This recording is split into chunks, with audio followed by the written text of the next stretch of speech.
មន្ទីរពេទ្យភពព្យាបាលគៀនយ៉ាងមិនត្រឹមតែជាកន្លែងសម្រាប់ពិនិត្យនិងព្យាបាលសុខភាពប៉ុណ្ណោះទេមន្ទីរពេទ្យភពព្យាបាលគៀនយ៉ាងក៏ជាការគាំទ្រផ្នែកវិទ្យាសាស្ត្រដ៏រឹងមាំសម្រាប់មនុស្សជាង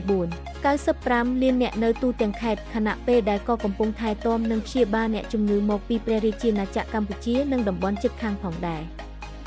ដោយមានសមត្ថភាពក្រីចំនួន1350មន្ទីរពេទ្យនេះដើរតួនាទីជាមណ្ឌលព្យាបាលកម្រិតខ្ពស់បំផុតរបស់ខេត្តជាមជ្ឈមណ្ឌលវិទ្យាសាស្ត្រឯកទេសជាកន្លែងដែលចំណេះដឹងបច្ចេកវិទ្យាទំនើបនិងស្មារតីលះបង់ចំពោះសុខភាពសហគមន៍បានប្រមូលផ្ដុំគ្នា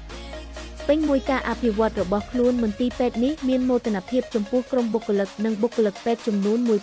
1570នាក់រួមទាំងវេជ្ជបណ្ឌិតជាង300នាក់ដែលមានសញ្ញាបត្រសាកលវិទ្យាល័យនិងបរិញ្ញាបត្រជាន់ខ្ពស់ក្នុងវិស័យឯកទេសផ្សេងនេះគឺជាធនធានដ៏មានតម្លៃមនុស្សដែលមានទំនួលខុសត្រូវខ្ពស់លះបង់ចំពោះវិជ្ជាជីវៈរៀនសូត្រនិងច្នៃប្រឌិតឥតឈប់ឈរដើម្បីផ្ដល់សេវាវិទ្យាសាស្ត្រដែលមានគុណភាពខ្ពស់សុវត្ថិភាពនិងមានប្រសិទ្ធភាពដល់អ្នកជំងឺ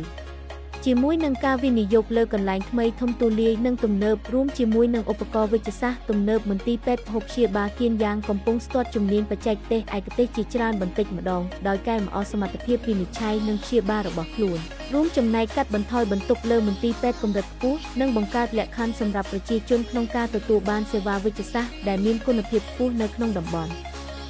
ក្រៅពីការអនុវត្តភារកិច្ចពិនិត្យនិងព្យាបាលសុខភាពបានល្អមន្ទីរពេទ្យនេះក៏ជាកន្លែងសម្រាប់បណ្ដុះចំណេះដឹងផ្នែកវិទ្យាសាស្ត្រលើកកម្ពស់ការស្រាវជ្រាវវិទ្យាសាស្ត្រលើកកម្ពស់ការច្នៃប្រឌិតបច្ចេកទេសផ្ដោតលើការបណ្ដុះបណ្ដាលនិងធ្វើបច្ចុប្បន្នភាពចំណេះដឹងវិជ្ជាជីវៈសម្រាប់បុគ្គលិកពេទ្យរបស់ខ្លួននិងការទំនាក់ទំនងយ៉ាងសកម្ម